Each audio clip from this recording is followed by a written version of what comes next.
Welcome to the Crossrail Old Oak Common depot tour. We'll start the tour with a depot overview.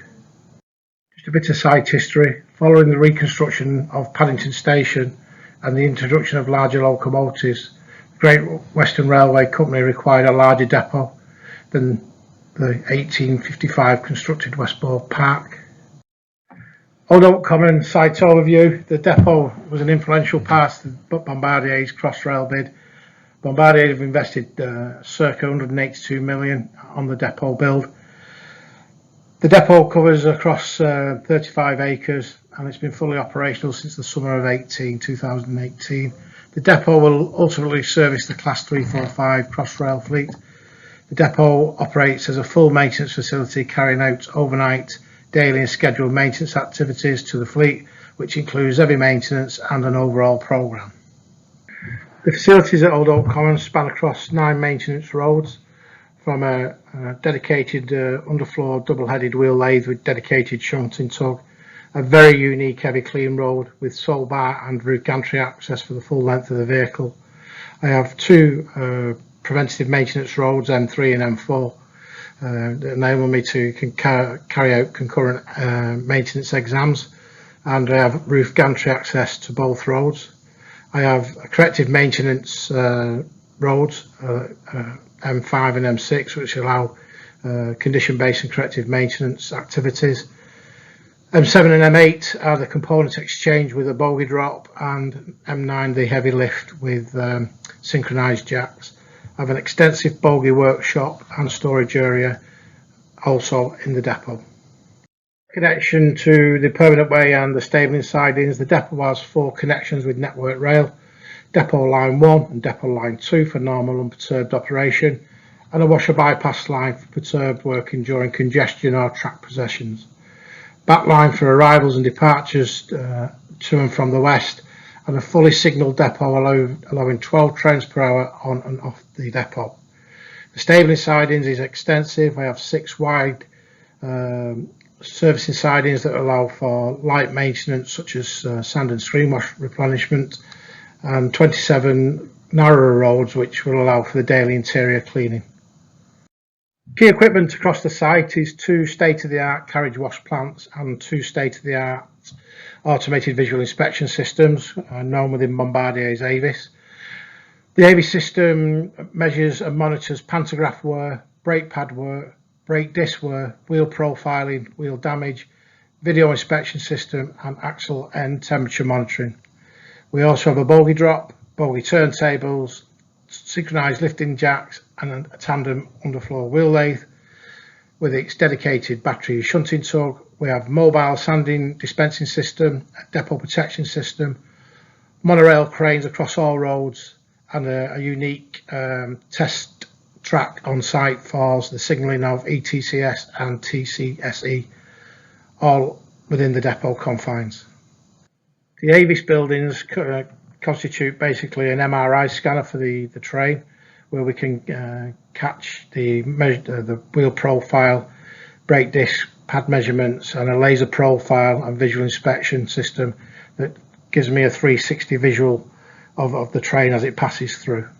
So Avis will play a key part in giving an up-to-date health check of the vehicles, and again just reiterating previous and a little bit more visual on the slide: wheel profile monitoring, brake pad monitoring, brake disc monitoring, thermal monitoring, wheel damage monitoring systems, video inspection systems, pantograph wear system and data management system, all included within the Avis facility at the depot. Old Oak Common was recognised in 2019 as the UK's most sustainable transport depot by London Transport Awards.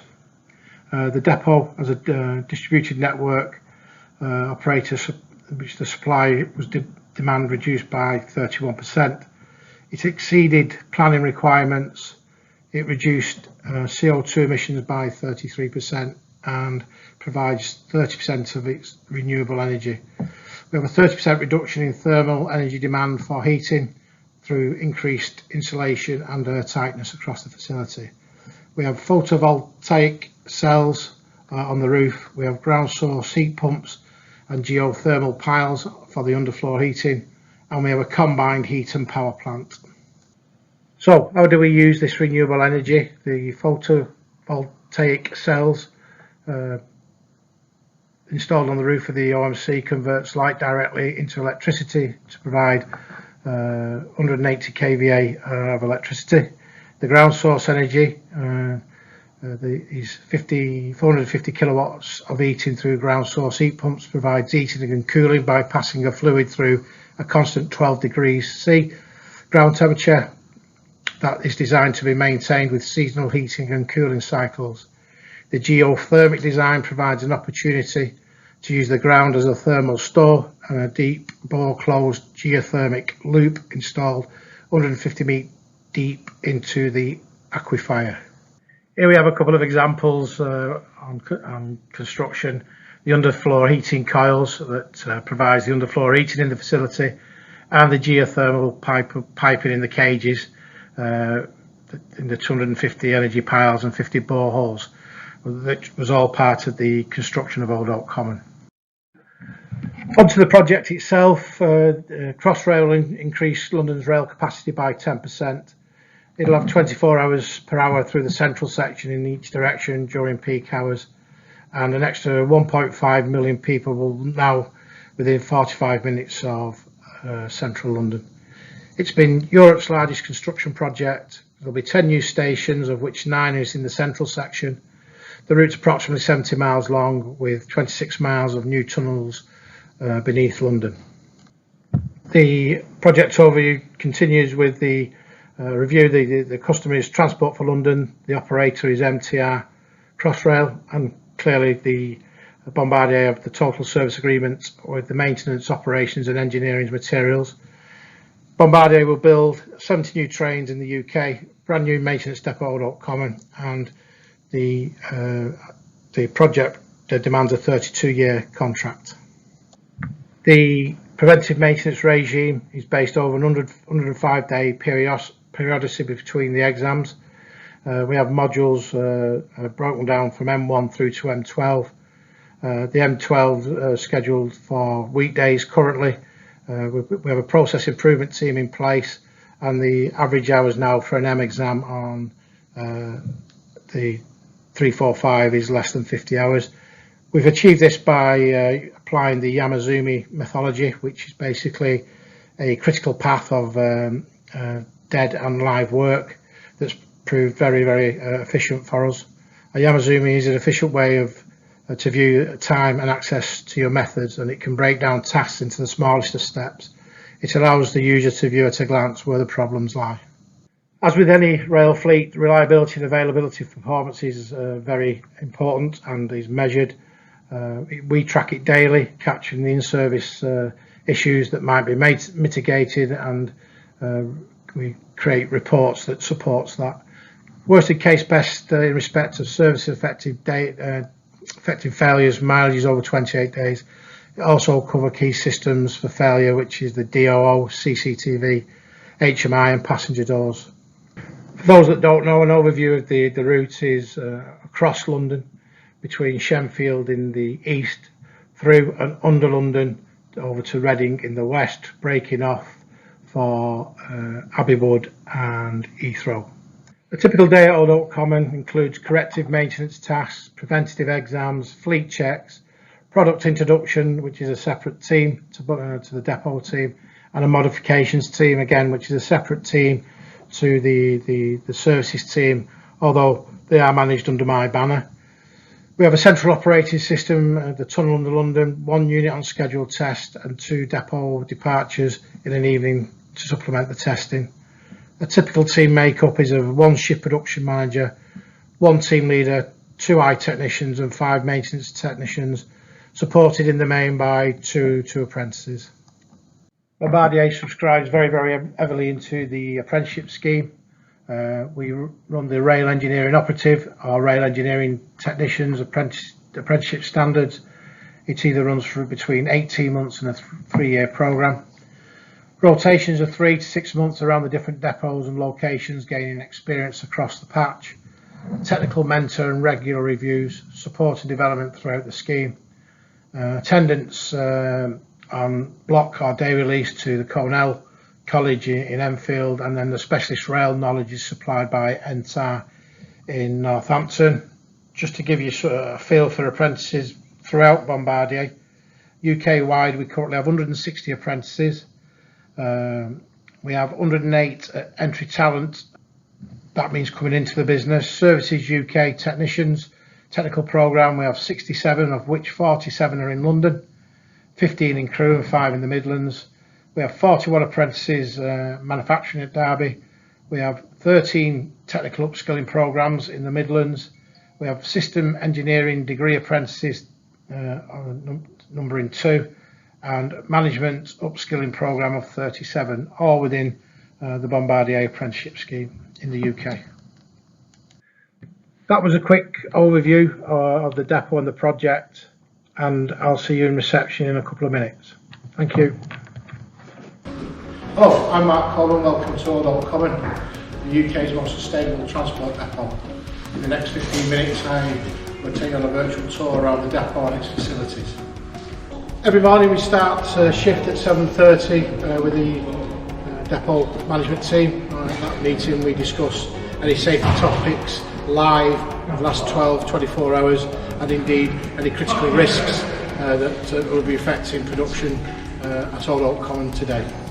Also in this area at 9:30 in the morning we'll discuss issues amongst the team members, including a production focus board where we focus on maintenance induced errors that we may have affected a service effective failure, dissatisfying the customer, dissatisfying the business, and the costs incurred. When we go through the costs and impact, financial impacts with the guys and the girls on site, it really makes a difference. So we're very keen to understand there's a consequence to everything we do and everything we don't. Depot cleanliness and housekeeping is captured by a 5S liner route. Each morning one of the team members will undertake a liner route on a designated area of the depot. Any issues they're not in control of or can't control, report via a JDI sheet, which is a just do it sheet, and I review this 3 days a week with the team members. So it's very important we keep on top of the housekeeping, keeping the working area safe. Morning everyone, so I'm Dean Ball, the shift production manager at Worshipful Company. So we're in charge of all the preventive corrective maintenance that goes on here at the depot, and the general health and safety of all the guys here at the team. So I've got my team leader Tom and all my boards in the office as we'll go through. Hi everyone, so I'm just going to talk you through the production board that we have over at Worshipful Company in the SPM office. So we've got all the arrivals and departures for the day. As you can see on the left hand side, we have all the unit numbers. The green ones are the serviceable trains, and then the ones that are red are currently undergoing corrective maintenance or mods. As you can see, we've got arrivals and departures throughout the day, and then the final arrivals which come into Worshipful Company and Maidenhead, and any other outstations such as Reading of an evening time. We have our resources in green next to who's carrying out the job. So we've got mods, we've got some of the exam team in, so Keith Cameron, Jordan Mohammed carrying out an M4 exam on train set 44. Then any other corrective maintenance that carries on through the day, we'll update as and when. It'll be on the board within the time frame that they are carrying out the task.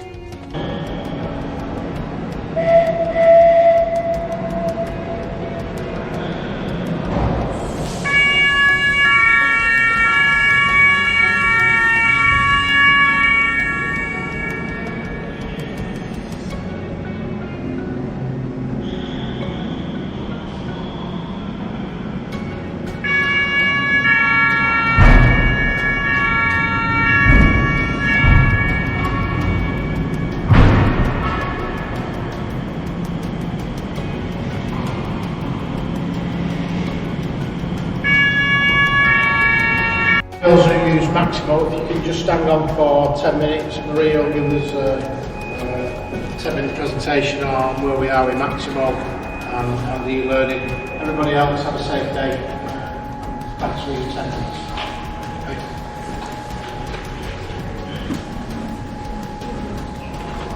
Hello guys, I need people as management please. If we can attend those, building housekeeping would be appreciated. Okay? Cool, thank you. So to start with, today we have a brief for this presentation, but I have a few things. So for those who have been watching this already, please stay, because there are a few new bits that I have included and I think it's worth watching. Sorry to interrupt. I just need to go back and just to talk about the upstairs office. Sorry, the microphone wasn't working properly earlier. What I want to do is, prior to the signage coming in, so I'm waiting for that to get approved within the business, is the 5S activity needs to be done. So we need to focus on steps of sort, set, shine, standby, sustain.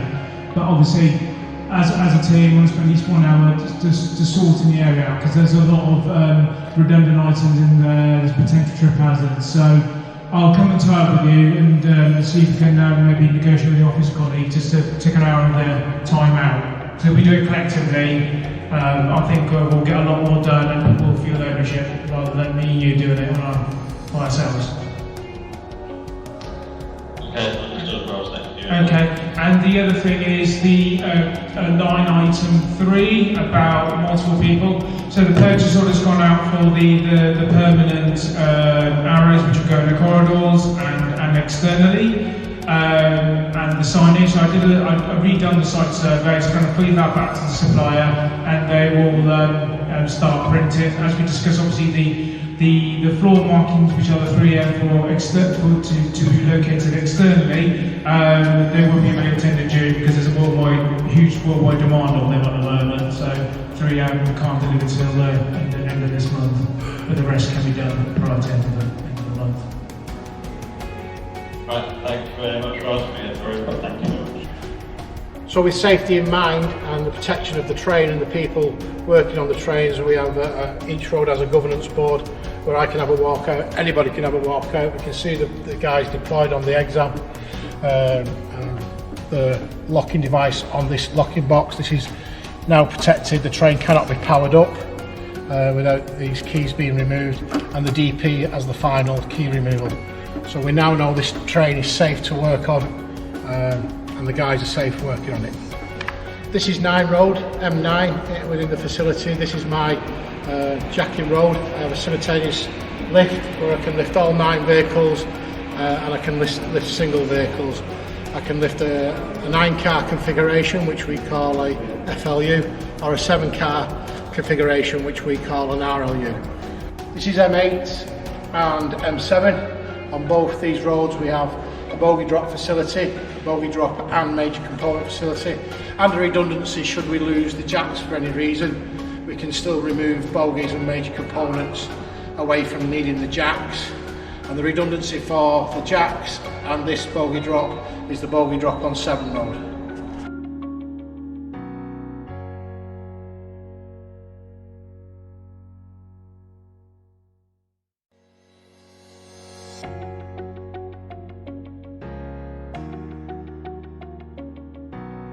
So this is one of 2 vending machines we have on site that is controlled by personal ID, so the individual booking a calibrated tool, electrical measuring tool, or indeed expensive laptops, they can only be, we know it's booked out to the individual. What this also gives us from a quality perspective is an audit trail. So when they book an item out, they have to book it to a train, so we know that the date of the item being booked out against the date, the train identity and the person involved. So it gives us a full 360 audit trail when it comes to the use of calibrated tooling and equipment. So we've got 5 and 6 Road, which are my corrective maintenance pit roads. We know there's a component requires changing. We plan the trains into the roads and we go to work on the underframe to replace the components. This is 3 and 4 Road where the preventative maintenance on the class 3-4 is undertaken. Again, great access within the pit, sole bar and roof access, all interlocked and controlled with our safety systems. Again, because the train that's in on 3 Road has had its old red line isolated, the guys also lock onto the old red line protection panel, and the old red line is protected and isolated, and that cannot be re-energised without the removal of the 3 yellow padlocks and the designated person's padlock. The final part of the protection is rail movements. So again, the 3 people that are on the governance board that are on the old red line panel are also locked onto the derailleur system, so that we can't bring a train into this road. And again, we can only do that by the removal of the locks, and the designated person in control of protection removes his padlock and controls the derailleur. Of the fleet of 70 trains, they go on a 105-day exam cycle. So 3 times a year they get a pit examination, maybe what we would class as a mini MOT, an MOT. And we do that based around a Yamazumi. The Yamazumi is a mythology based around a critical path, but what it allows us to do is to break down into individuals or groups tasks on the exam, and it allows us to deliver the exam to time and customer requirements safely. Now we're on M2. M2 is a very unique facility within the UK. This is a dedicated hand wash facility where the team deployed in here will hand wash each train every 42 days. This is M1. This is my dedicated tyre reprofiling road. This is a double-headed tandem wheel lathe. It allows me to turn 1 bogie at a time. Again, increasing capacity on the depot throughput. So rather than turning 1 axle at a time, I can turn both axles on 1 bogie, improving again the takt time. This is us now in the depot operations control room. So it's manned by a depot operations controller who basically is in charge of every train move on, off and in the depot. What we have now is the 1045 driver trainer unit going out. Now this is going from road Sierra 20. But before I do that, at 1050 we also have a passenger service leaving. So the driver trainer is situated here on road Sierra 20 from fan 1, and the passenger service is here on Sierra 40 in fan 2. So that means I can signal quite safely out of the depot 2 trains at once, and if I wanted to, I could also bring one in on the washer bypass line. So this system, absolute state of the art. It's fit for mainline purposes. It will not let you do anything that you shouldn't. It'll block you from any conflicting moves, or even side swipes as we call them. And so now, as you can see, whether the driver will take this one early, I don't know, but it's now available for him to leave the depot. So when all the signals, as you can see now, are clear, and he's going now. That's road Sierra 20, that's a driver trainer unit. Normally that would be a driver trainer, but because we're under instructions of social distancing, you cannot have more than 1 person in the cab, so this will be used today for mileage accumulation. Recording this, we have a spreadsheet in case anything should go wrong with the Maximo program. So we enter the time it left. If it was to leave late, we have a general comment section and reason if late off to put in there to advise why, and also an email will be sent to the depot manager and the planning manager to advise of the reason late off. We don't like layoffs at all. So although common services, the 70 trains that will be based on the Crossrail service in London through the east to the west. It's a fleet of 70 trains of 9 car units.